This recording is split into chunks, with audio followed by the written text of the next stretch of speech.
Maybe we're back. Maybe we'll go lighter. I don't know. Is it? Hello. I think that introduction explains this week and this weekend of what's going on. I pressed go live and it said okay, and then usually it gives you a 3, 2, 1, and then it said I had no connection, and then reconnected and took me by surprise. So here we are. Hello. Welcome. Deep collective breath. Let's relax our shoulders.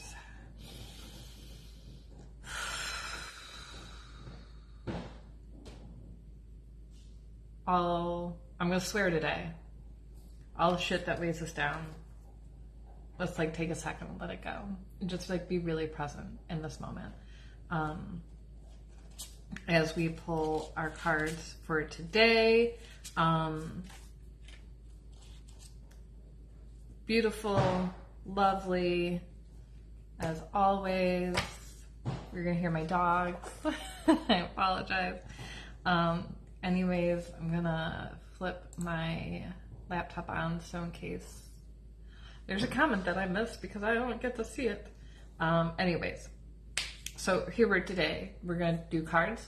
We're gonna talk about body love, body shame, dealing with bullshit. We're gonna talk a little bit about healing relationships and healing ourselves as the focus as well. I'm going to share some of my horror stories with you, and we'll go from there. So our cards for today include truth, transformation, life purpose again, and dreams. Wonderful. So usually, every time I come on, I sit and meditate for a minute, or I wait for a download or an inspiration of like, oh, this is what we're going to talk about. I got it. I know what we need. It's given to me, or inspired, something like that. So I finished the book that I showed you guys a while ago. You Are the Way, the Truth, and the Life. Manifest Your Dreams with Neville Goddard's Law of Assumption.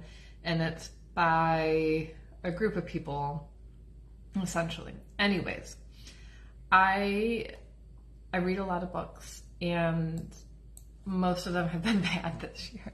This one actually really inspired me and really brought me back into the core of positive energy. It might not do that for you. You might read this and be like, heard it, seen it. And they're all the same, right? And sometimes we have to find the author, the leader, the influencer that inspires us and brings us back into our core. For some people that might be, a Course in Miracles. For other people, like for me, it was Denise Duffield Thomas for years. And people change, and as we change and we outgrow, we're supposed to outgrow our mentors. Anyways, part of the book that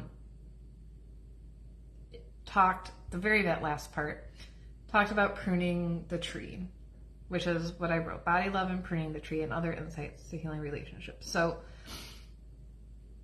I cannot accurately describe this. This book took me like a few days to read. It was like nothing. So I highly recommend it. Grab it. It's free on Kindle Unlimited, or just grab the book anyways.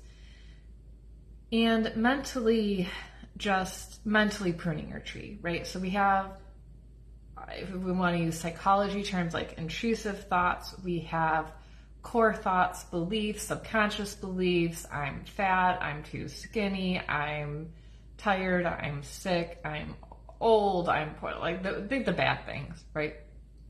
And what I love about whenever I have this is what we're going to talk about today, the cards always usually reflect that for the most part. So with that pruning the tree, I think comes truth and transformation. So I think I've told this story probably a million times, and here those cards don't feel right now.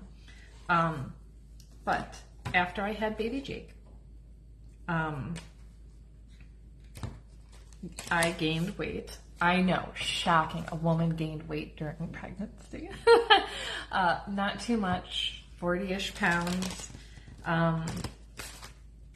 And then I was one of what I call the lucky ones. I lost all the weight and then some. And I got down to like a size 2. I've never been a size 2 unless I'm breastfeeding. I was pretty skinny. I was about 118 pounds. Really tiny, in my opinion. It's the only time I've ever been that weight. Anyways, someone ran up to me, to not name names, and said, your husband never wanted to marry somebody who got pregnant and fat and couldn't lose the weight, and looked me up and down, and then ran away. Like physically, like it was the weirdest thing. And I was just standing there stunned with my, 9-month-old baby in my hand, and Ava was like 4 at that time, and I'm like, who says that to somebody?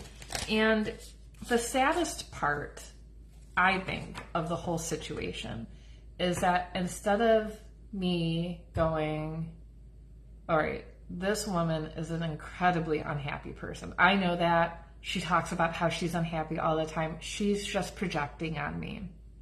She's cheating on her husband with people she's meeting off of Craigslist. She's not a great person. I should not take what she just said to me and internalize it and make it my whole personality.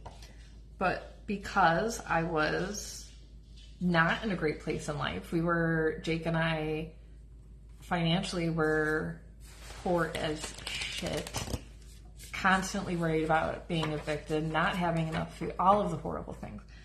And hormonally, my brain, especially while pregnant and breastfeeding, it just, things imprint like a stamp, especially trauma when we're in this fight or flight state. And I had been in a fight or flight state since, I don't know, the day I was born. So it literally shook me to my core. And what it did is I literally made it my personality and my problem, and I made it a problem in my marriage. And I talked to literally every coach I've ever had, every therapist I've ever had since that day has heard this story. And my closest friends have heard this story, and me, I need to lose weight because she's not my husband. And my husband's like, no, it's not how you feel about you, first of all. You can gain weight, you can lose weight. Our bodies change all the time. And I still just can't let it go. And it's paralyzed me. It's paralyzed my life. It's hurt physically, emotionally, relationships, sexually, all of these things. I literally let her destroy me. I let her destroy my marriage. And really the truth of it is that I let myself destroy it, because she gave me her words and I could have just been like, no, thank you. I do not accept this present. But I did. So what I did last night after finishing the book and getting through the pruning the tree is throughout the entire book, I wrote down all of his steps at night. And he really recommends, like, you do all your manifestation work at night and then you go to sleep. And the sleeping or meditation or the relaxation is what activates your subconscious to really deeply implant these things into it. So part of my pruning the tree was like, okay, the biggest issue in my life right now is this person's words. And so I brought her into my mind, and I can't remember exactly what I do. Please forgive me. But the long gist of it is, and it took me like 4 minutes max. I didn't spend a lot of time on it. But energetically, I poured my heart and soul into it. And just looked at her. I asked her permission, essentially, to give her white, pink, and yellow light to tell her that what she said to me was painful. It wasn't true. I'm sorry, was not in a good place probably when she said that. Now, she didn't respond to me, and I didn't expect that either. It wasn't a psychic conversation. It wasn't on the astral field. That wasn't my intention. My intention was just to heal myself. This was a healing, essentially, ceremony for me, to get to the truth for me, for my transformation, for my life, for my health. And a lot of times I would even see like leaves coming up, and I would be like, okay, we can cut these, we can cut the shame, we can cut the fear, we can cut the bad words out, we can allow an acceptance, and just saying, I forgive you, you know, the ho'oponopono of I'm sorry, I love you, I forgive you, please forgive me. That Hawaiian practice was really important. That was part of my pre-retreat, and I know that I'm going to have to do this many times. You know, wouldn't it be great if we only had to do like forgiveness once and then we never thought about that person again? And I got a list of people I got to go through, but I did feel lighter, and I did feel like, wow, this really is going to open me up, right? Because those words just shut me down, made me smaller, made me sick, made me physically sick, made me hide from the world, hide from my husband, and shut down who I truly am, because it's like, oh, I'm this person, but I can't do it because I'm not.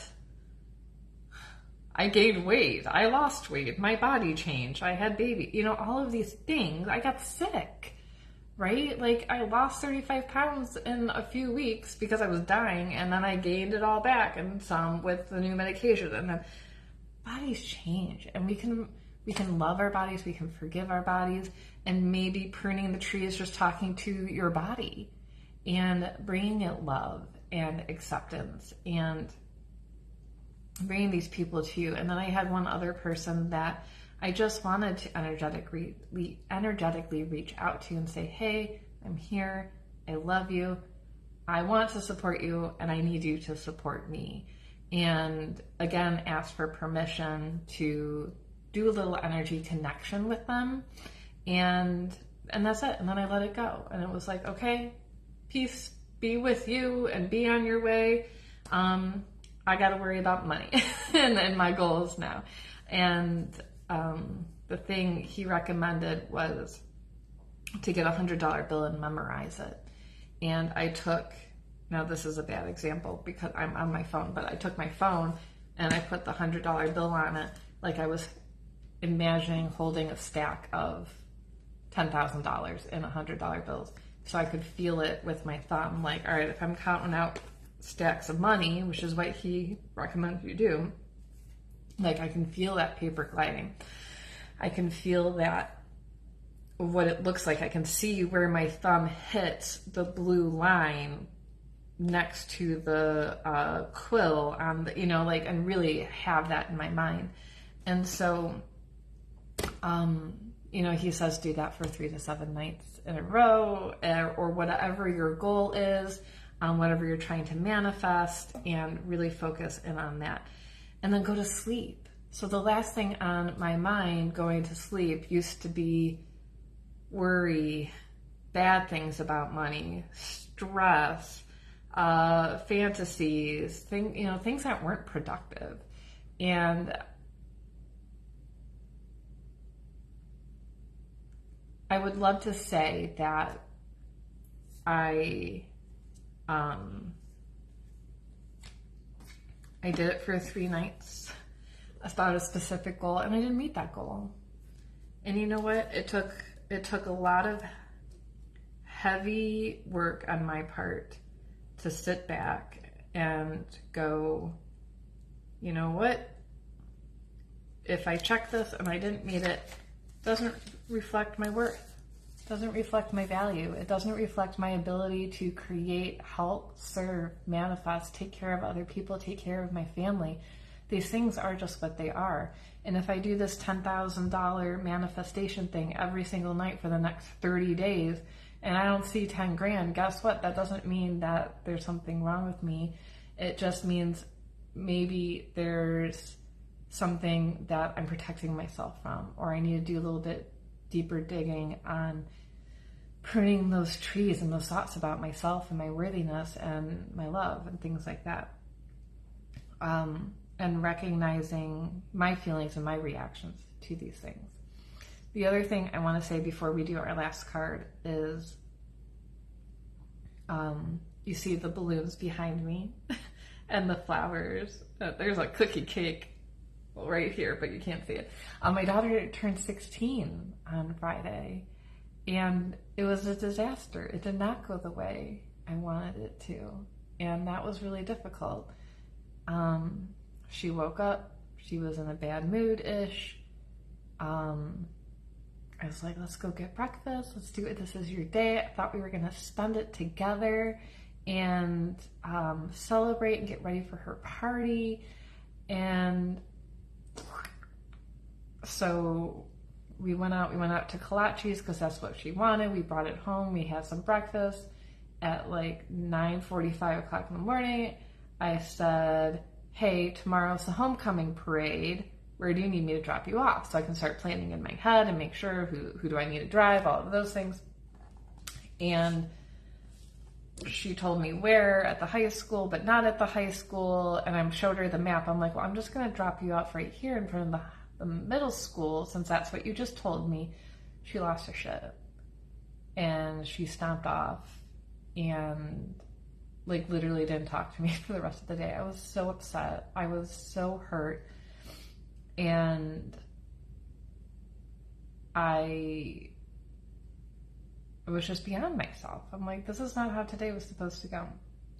And when I had it, I texted my husband, and my husband's like, take her phone away and punish her. Like traditional parenting shit. And I had to step back and go, okay, my daughter is literally my replicant, my clone. She is me, and I'm so sorry, my Ava, but she's her beautiful self on her own as well. And I know that when she gets anxious, because when I get anxious, I get angry, we get snippy.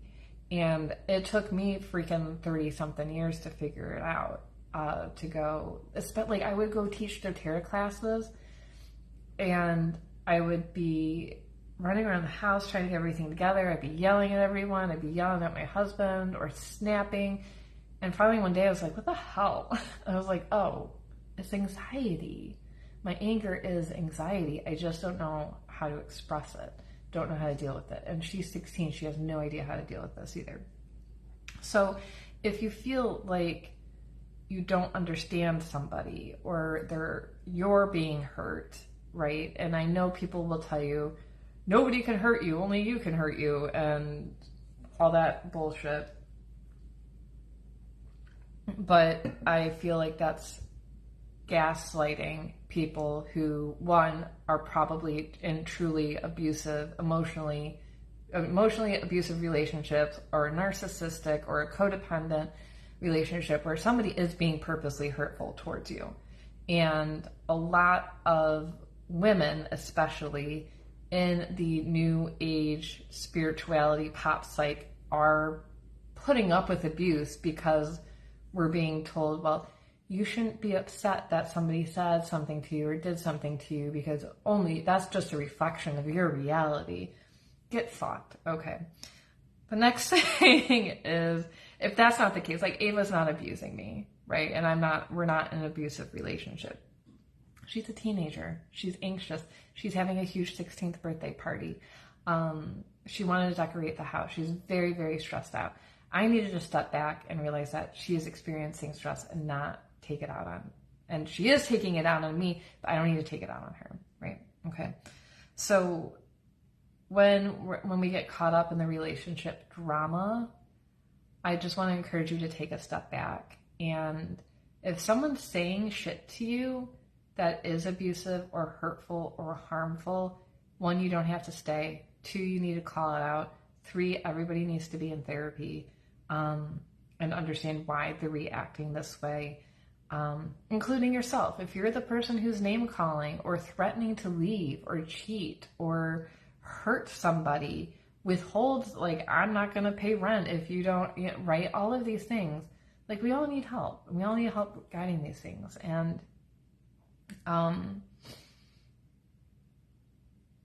that's it for now. Let's see what this says.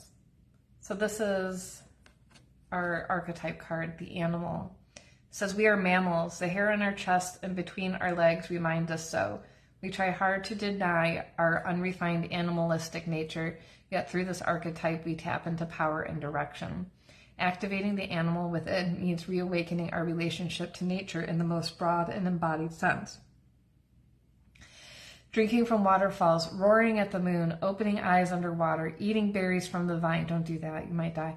The life force of our planet begs us to set down the devices, the constraints, and the social constructs and remember the warm blood that pulses through our veins. The animal longs for breath, food, procreation, and physicality. It wants soil under our nails and starlight on our skin. If this all sounds terribly unsophisticated to you, take note that it is said when Buddha became enlightened, he roared like a great lion. This is tapping into the somatic healing that we all need. And yesterday, Mondays, my husband was home and we do our forest bathing. We drop off the kids and then we go to a park. And yesterday, we usually just go sit in an open field and watch people walk by. But I'm like, man, I really don't want to see a human being. I want to feel like I'm in the woods. And so we walked down a little path, found a little creek, and just threw our towels down and sat on the rocks and put our phones down, most importantly. And it was, I don't want to say it was healing because I still hurt, but it was very peaceful. It was very comfortable, and we ended up seeing, a group of deer walk through the river, which was really cool and beautiful, and just a reminder that, there's a huge world around us, and when we have pain, discomfort, emotional issues, we need to look within. And sometimes we get stuck looking so far outwards. I'm not picking on anyone here. I'm picking on myself. Like, I've been messaging my doctor all day long because she's like, I'll give you more pain medicine, but I'm like, what if there's something else? I'm like, there's nothing else. And a lot of my work today has been talking to my gut. Right. And I went to Pilates this morning and moving and stretching and getting the lymph going and getting my back moving does take away a lot of pain. And so this is our call to get out of our head, right? Like the things that we've been told, the things we tell ourselves, the shit that we deal with on a regular basis in our life that affects us physically. And then we're like, I'm so tired. I don't feel good. My head hurts. My gut hurts. My feet hurt. My knees hurt. Like, get back into your body. Talk to your body. Move your body. Stretch your body. Go for a walk. Drink some water. For the love of God, stop drinking a pot of coffee in the morning. Use your oils, like the new Blue Lotus and the Forest Bathing Blend. Holy Toledos. These are just phenomenal for calming and connecting into your body. So that's a lot. We covered a lot today. I feel like I could talk forever about these topics because it's so important, but ending on the somatic, meaning body note, somatic healing, pranic healing, acupuncture, chiropractic, like all of it. Just what does your body need? And then go do it.